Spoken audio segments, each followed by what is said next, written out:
என்னுடைய நிறுவனங்கள் இதெல்லாம் வந்துட்டு உங்களுக்கு காம்பவுண்ட் முடிக்கப்பட்ட ஸ்கூல் காம்பவுண்ட் கிடையாது.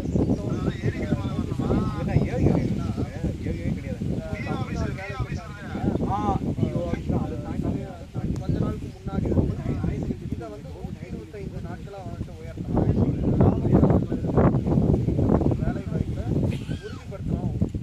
இந்த 125 நாளில் மத்திய அரசாங்கமும் மாநில அரசாங்கமும் வந்துட்டு நிதி பகிர்வு எல்லாம் செஞ்சு இந்த என்ன சொல்கிறது கிராமங்களில் இருக்கக்கூடியவங்களுக்கு ஒரு உத்தரவாதமான வேலை வாய்ப்பை நல்கணும் அப்படின்ற நோக்கத்தில் வந்துட்டு மத்திய அரசாங்கம் இன்னொரு 25 நாளை கூடுதலாக ஆக்கிட்டு இருக்காங்க.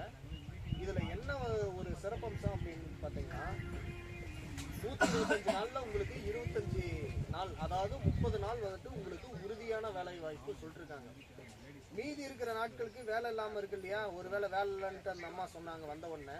அந்த மாதிரி இருக்கிறப்போ வேலை செய்யாமல் இருக்கிறதுக்கு உங்களுக்கு வந்து கண்டிப்பாக பணம் கொடுக்கணும். வேலை செய்யாத நாட்களுக்கு 125 நாள் சொல்லி வந்துட்டு வேலை இல்லாமல் போயிடுச்சுன்னா உங்களுக்கான ஒரு நிதி உதவியை வந்துட்டு உங்களுக்கு கொடுக்கணும் அப்படின்ற நோக்கத்தில் இந்த அரசாங்கம் வந்துட்டு எவ்வளோ சொல்லிட்டு இருக்குன்னா உதவித்தொகை கட்டாயம் உங்களுக்கு கொடுத்துருவாங்க அப்படின்றத உறுதியாக சொல்லிட்டு இருக்காங்க. அதனால் இந்த வரக்கூடிய காலகட்டத்தில் இந்த 100-125 ஆக்கி நீர்நிலைகளை உங்களை சுற்றி இருக்கக்கூடிய பகுதிகளை வந்துட்டு சிறப்பாக வந்து நீங்கள் செஞ்சுக்கங்க. அதே மாதிரி மற்ற மாநிலங்களில் வேளாண் சம்பந்தமான இதுக்கு வந்துட்டு உங்களெல்லாம் பயன்படுத்துகிறாங்க, அதாவது 100 நாள் வேலை திட்டத்துக்கு கீழே.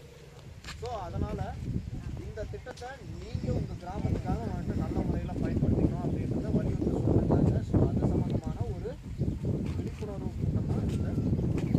ஸோ அதனால் இதையும் கொஞ்சம் நல்லபடியாக பயன்படுத்திக்கங்க. அதே மாதிரி வேலை செய்கிறப்போ குறிப்பாக 100 நாள் வேலை திட்டத்தில் முடிஞ்சளவு ஒரு 20-25 விழுக்காடு நல்ல முறையில் வந்துட்டு நீங்கள் நல்லா வேலை செஞ்சு மற்ற உதவித்தொகை வந்துட்டு கிடைக்கிறப்ப அதை பயன்படுத்திங்க அப்படின்னு இந்த நேரத்தில் கேட்டுக்கிறேன்.